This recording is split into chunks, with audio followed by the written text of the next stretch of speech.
Olá, bem-vindos a mais uma aula sobre relações binárias. Nesta videoaula nós vamos falar sobre relações de ordem parcial, que são casos especiais de relação binária. Lembro vocês que na videoaula número 1 nós definimos relações binárias como sendo subconjuntos de cartesianos de um conjunto A por um conjunto B. Ou seja, é um subconjunto de pares ordenados em que o primeiro elemento está no conjunto A e o segundo está em B. Tem um caso particular que nos interessa muito hoje, que é a relação que a gente fala em A, que é quando B e o A são o mesmo conjunto. Lembro vocês, então, que dentro do conjunto R nós temos pares ordenados AB, em que o Azinho está no A e o Bzinho está no B, e a gente aprendeu inclusive a denotar essa relação dessa forma, né? Com um tiozinho aqui no meio entre o A e o B. O A se relaciona com o B, a gente pode indicar assim, que a gente interpreta que o par ordenado AB está dentro do R, né? Muito bem. Dentro das relações binárias, uma que nos interessa muito, são dois tipos de relação que nos interessam muito aqui, relação de ordem e relação de equivalência. Relação de equivalência é assunto da próxima videoaula. Agora, a relação de ordem. A gente fala que uma relação R é uma relação de ordem parcial num conjunto A, então já estamos entendendo aqui que o R ele é um subconjunto do A cartesiano A, né? Isso é uma relação de ordem se valerem três propriedades. A primeira delas, dado qualquer elemento, qualquer, para todo, tá? Todo elemento em A, ele sempre se relaciona com ele mesmo. Isso é ser reflexiva. Detalhe, está no para todo aqui, para quaisquer. Tem que valer para todo elemento do A. Não pode ter um elemento do conjunto A que não se relacionou com ele mesmo. Segunda coisa, essa propriedade ela é antissimétrica. O que isso quer dizer? Quer dizer o seguinte, que se você tiver um elemento A que se relaciona com um B, e esse B também se relaciona com A, notem que mudar a ordem pode mudar as coisas. Uma coisa é o par ordenado AB está na relação, outra coisa é o par BA está na relação, tá? Então, se o par AB está na relação e o par BA também, isso só pode acontecer se os elementos forem iguais. Quando isso acontece, a gente fala que a propriedade é antissimétrica. Então, notem, não tem, por exemplo, como ter dois elementos distintos, A e B, em que o A se relaciona com B e o B se relaciona com A. Esse tipo de coisa não é permitido na antissimetria. A gente pode entender isso de uma maneira distinta. A gente pode entender assim, olha, se o B e o A são elementos distintos, o A está aqui e o B está aqui, são elementos distintos, então ou o A não se relaciona com o B, ou o B não se relaciona com o A. Até pode acontecer de um dos lados valer. Até pode acontecer do A se relacionar com o B, mas se isso acontecer, com certeza o B não se relaciona com o A. Ou o contrário, pode ser que o B se relacione com o A, mas aí não pode ter a volta, não pode o A se relacionar com o B. Ou ainda, pode nem ter relação entre os dois. Pode nem ter relação entre os dois. Tá? Isso é ser antissimétrica. Quando isso valer para todos os elementos do conjunto A, a gente fala que a relação é antissimétrica. E a outra propriedade aqui é ser transitiva. O que isso quer dizer? Nós temos três elementos A, B e C. Toda vez que o A se relacionar com o B e o B se relacionar com o C, obrigatoriamente tem que ter uma relação de A com C. Isso é a transitividade. O A foi com B, o B foi com C, então o A também tem que ir com o C, tá? Quando acontecem essas três propriedades, reflexiva, antissimétrica e transitiva, a gente fala que a relação ela é uma relação de ordem parcial, só uma relação de ordem, né? E aí é comum a gente, ao invés de usar o tiozinho para relacionar os elementos, a gente usar tipo um símbolo de menor ou igual meio fresco aí, sabe? Menor ou igual meio tortinho e tal. Essa é uma maneira da gente representar elementos numa relação de ordem. Vamos entender com alguns exemplos. Aqui eu peguei um conjunto A formado pelos elementos 1, 2, 3 e 4. Então, deixa eu fazer o desenho igual a gente aprendeu a fazer na aula anterior, com grafos, só para a gente poder entender. Apesar que nesse caso de relação de ordem tem uma representação até melhor do que essa que eu estou fazendo aqui agora. Mas vamos lá. Está dito aqui que o 1 se relaciona com o 1, ó. Tá dito aqui que o 2 se relaciona com o 2. Está dito aqui que o 3 se relaciona com o 3 e que o 4 se relaciona com o 4. Opa, isso é bom, porque isso já garante para a gente a reflexividade, tá? Isso aqui já garante para a gente que a relação ela é reflexiva. Isso aqui já está valendo, tá?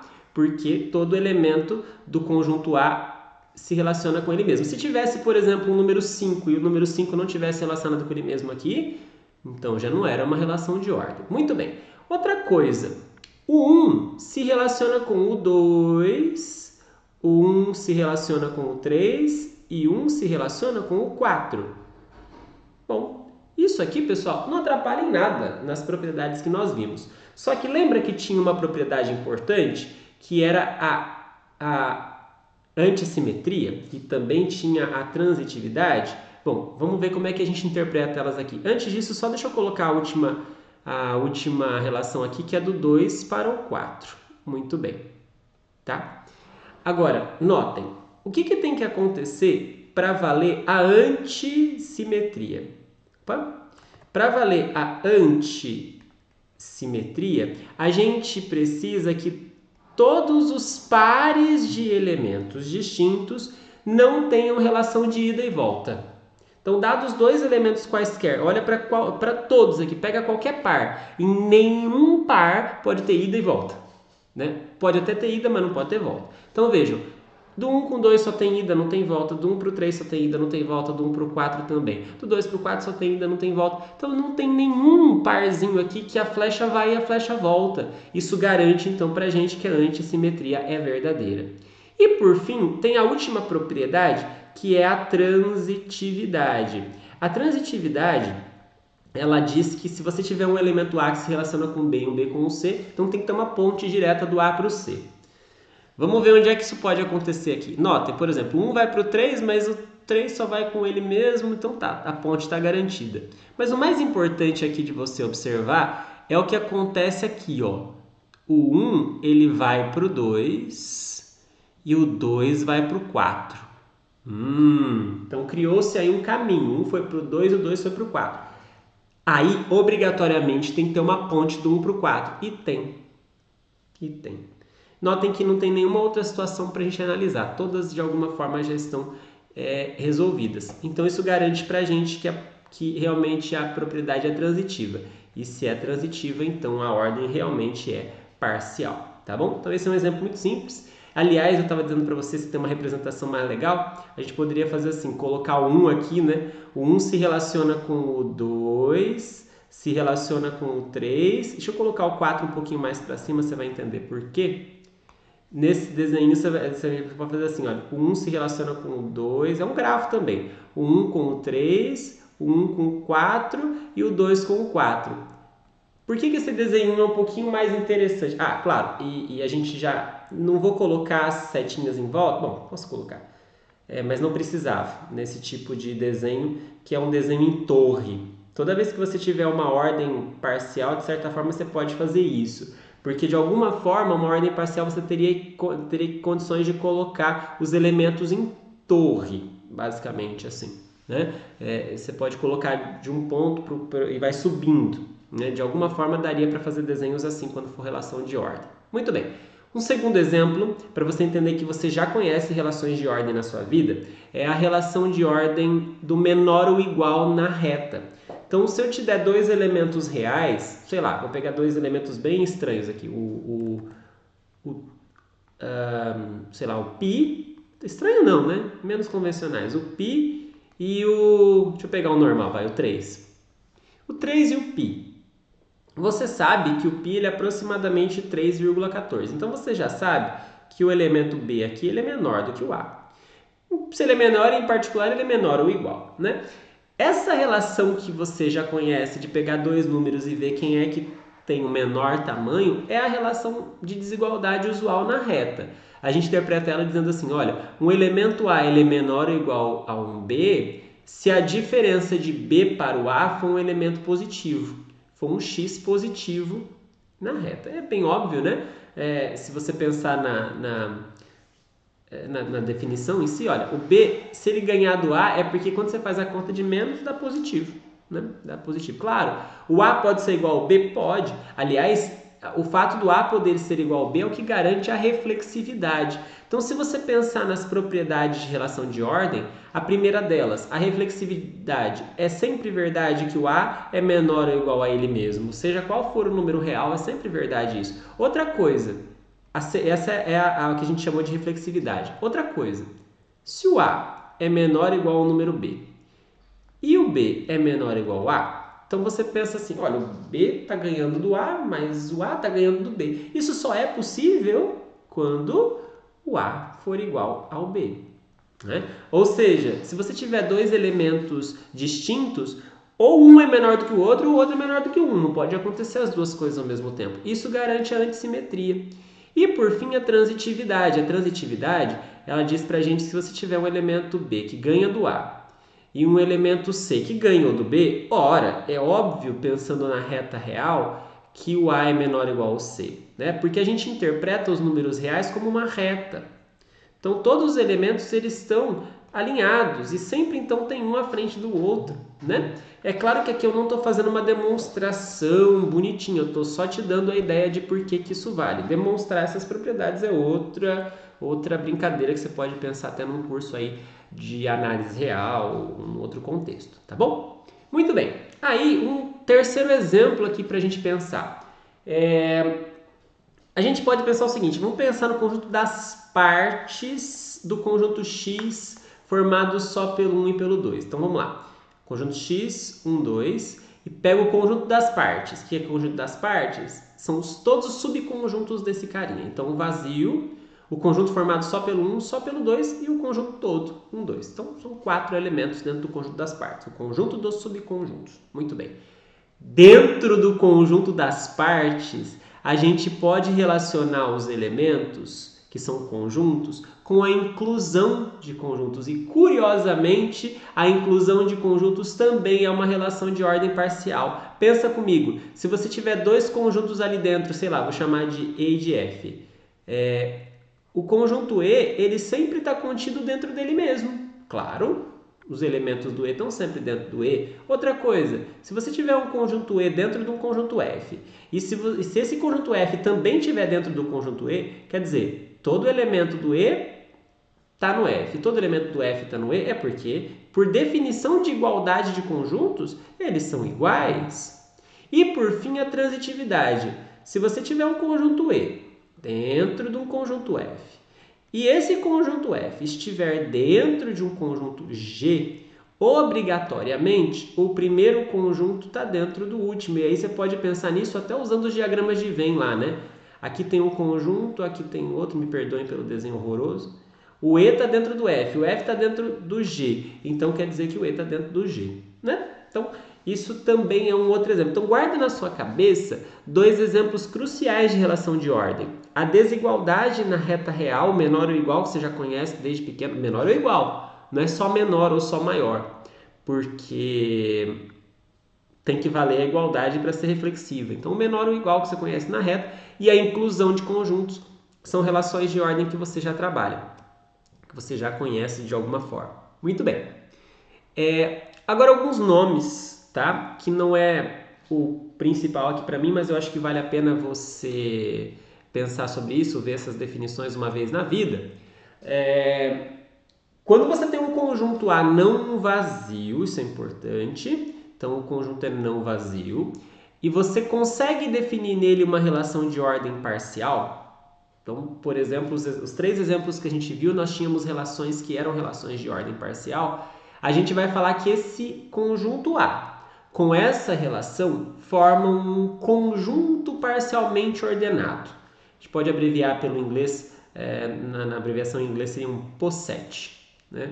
Pode chamar de POSET se você quiser, mas é um conjunto parcialmente ordenado. Essa palavra parcialmente, inclusive, deve deixar a gente meio com a pulga atrás da orelha. Por que parcialmente?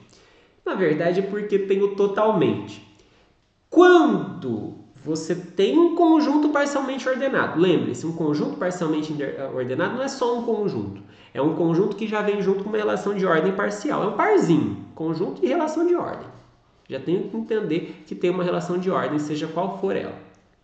A gente vai falar que essa esse conjunto parcialmente ordenado é mais do que isso. É um conjunto totalmente ordenado se, além daquelas 3 propriedades que fazem com que a relação seja de ordem, além disso, dados quaisquer 2 elementos do conjunto A, obrigatoriamente um se relaciona com o outro. Claro que não pode acontecer as duas coisas ao mesmo tempo, a menos que os elementos sejam iguais, mas eu estou dizendo o seguinte, dados quaisquer 2 elementos do conjunto, um se relaciona com o outro pelo menos, tá? Então, quando isso aconteceu, o conjunto não é só parcialmente ordenado, ele é mais do que isso, ele é totalmente ordenado.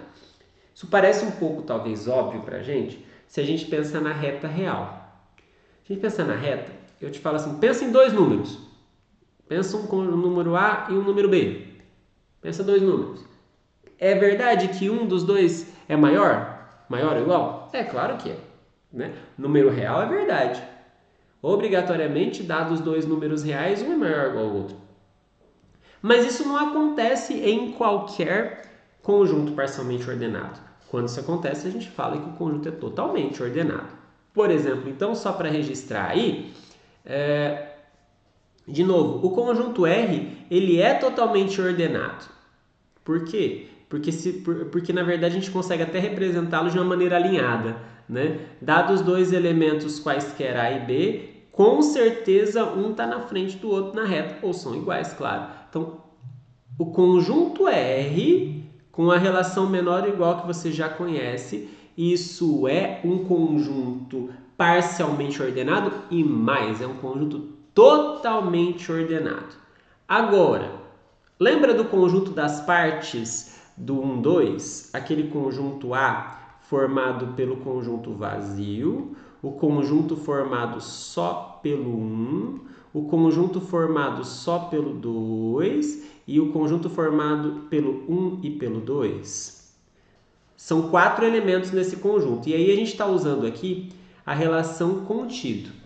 A gente viu agora há pouco, a gente discutiu que essa relação de contido, ela é uma relação de ordem parcial nesse conjunto A. Portanto, o conjunto A é um conjunto parcialmente ordenado para inclusão. Porém, não é totalmente ordenado.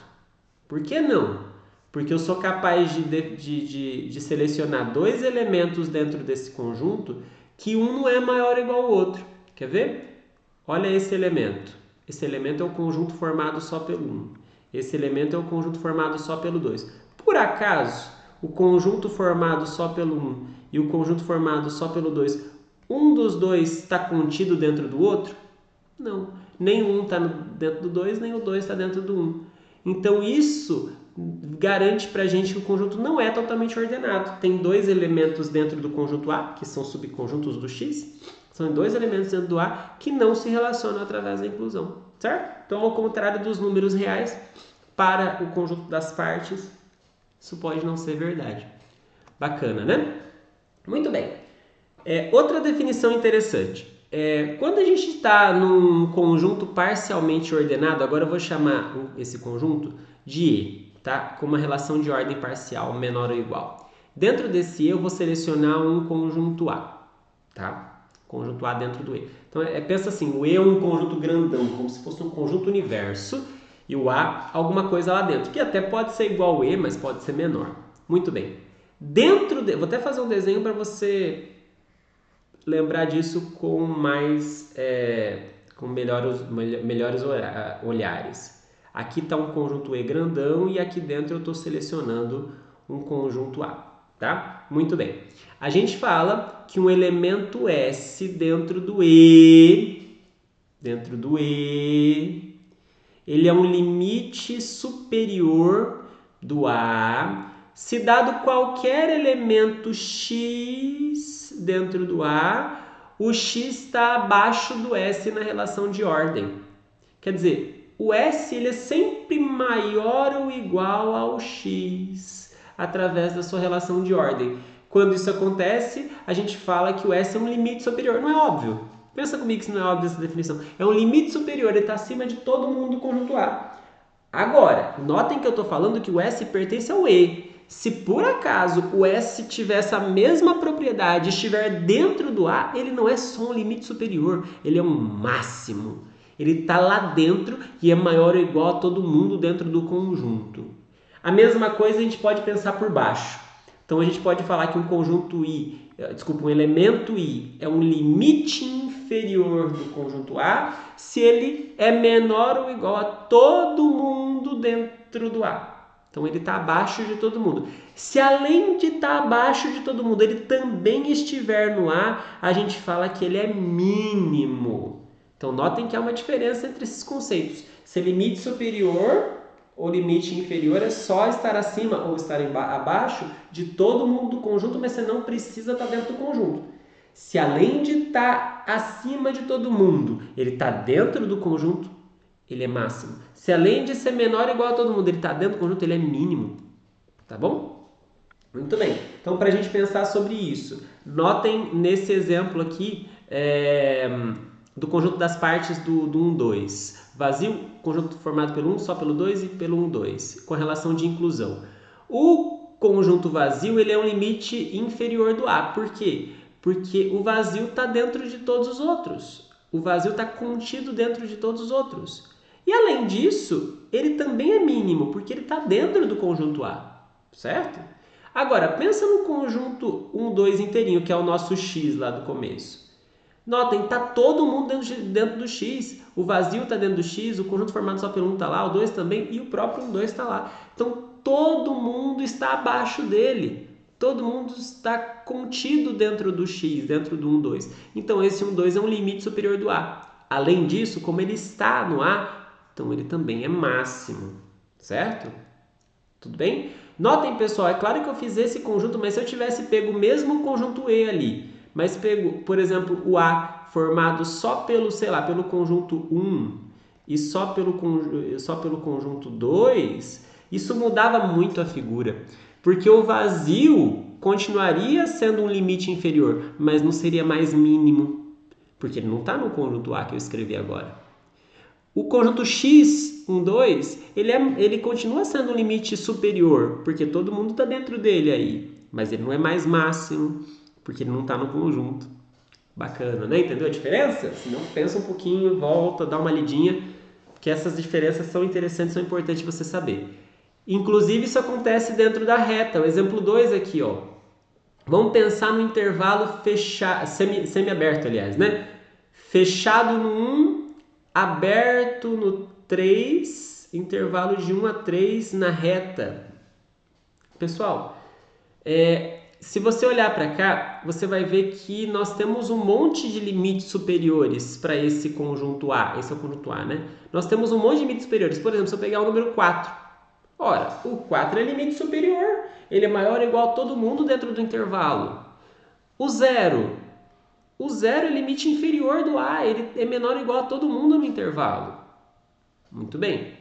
Só que nem o 0, nem o 4 são máximos e mínimos. O 4 não é máximo, ele é só limite superior, porque ele não está no conjunto. O 0 é só limite inferior, porque ele não está no conjunto para ser mínimo. Agora, olha que interessante o que acontece com o 3 e com o 1. O 1, ele é inferior. Por que ele é inferior? Porque ele é menor ou igual a todo mundo dentro do intervalo. Ele é mínimo também, porque ele está no intervalo. Ao contrário do 3. O 3 é limite superior, porque ele é maior ou igual a todo mundo. Porém, ele não é máximo. Ele não é máximo porque ele não está no conjunto. Entendeu? Isso é importante. Outra definição aqui, essa deixa a gente meio com a cabeça fora do lugar, que é as definições de supremo e ínfimo. Novamente, pense num conjunto E grandão. Pensa num conjunto E grandão e um conjunto A dentro dele.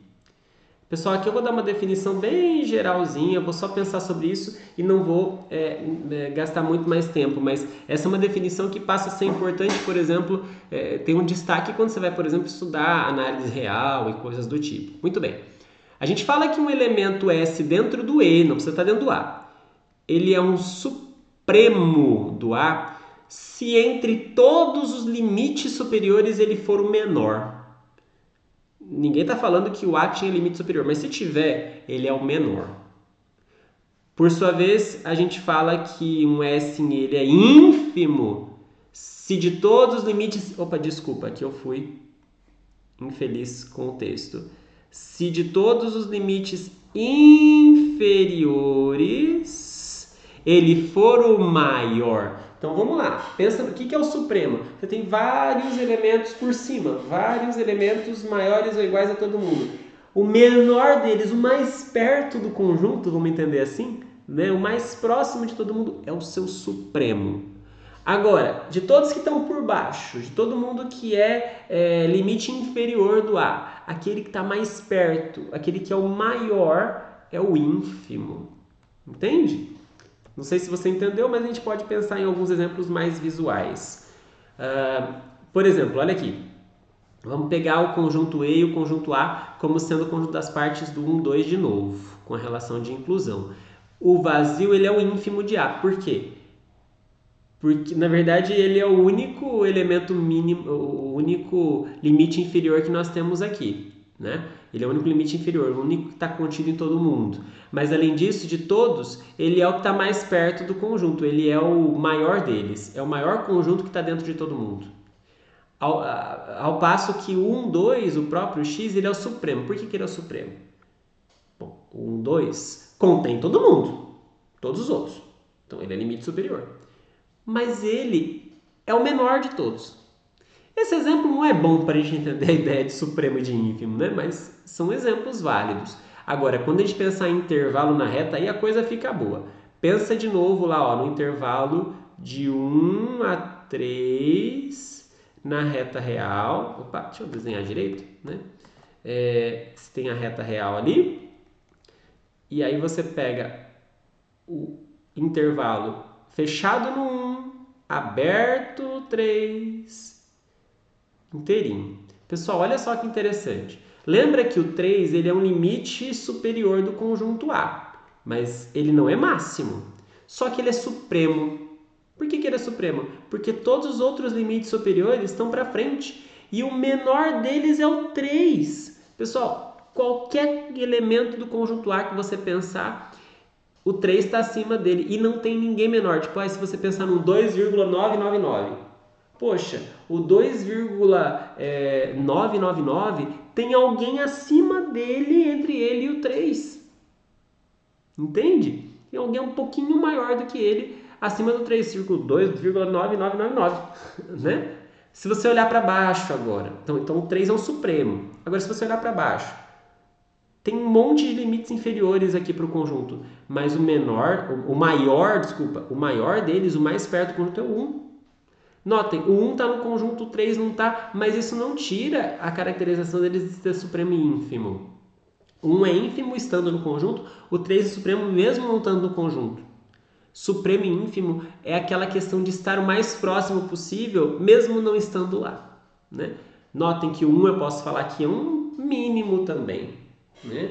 Agora o 3 não é máximo, ele é só um elemento superior, tá bom? Muito bem, a gente poderia pensar ainda, só para ter mais um exemplo aqui, na semirreta que vai do 2 até o infinito. Então você começa no 2 e vai embora para sempre na reta real. Notem, o 2 não está no conjunto.